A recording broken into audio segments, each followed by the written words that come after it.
Buddy. Come on.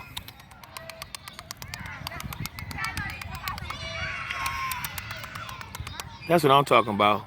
Hey, what up, buddy? How you doing? I had to do the video because people won't believe that you come to me. Yeah, see? All right, buddy.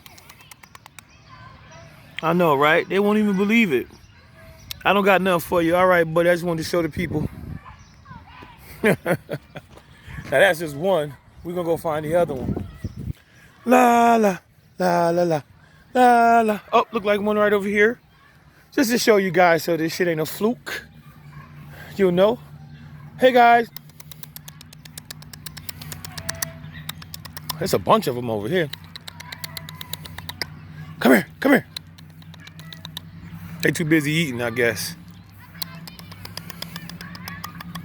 Oh, I see my homie over there.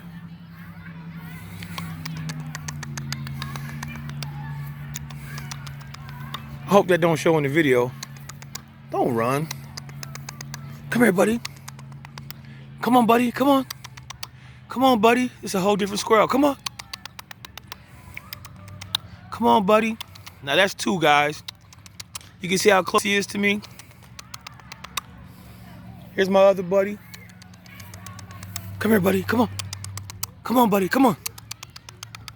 Here he comes. Here he goes. Look at my buddy. This is when you put in time with nature. You could come close. Look how close he is to me. You can see my shoes. You can see how close he was. Come here, buddy. And there you have it. When you put in time in nature, the animals will come. Because they all over here with me. Come here, buddy. Well, he's eating now, so they're like, forget it. Come on, buddy.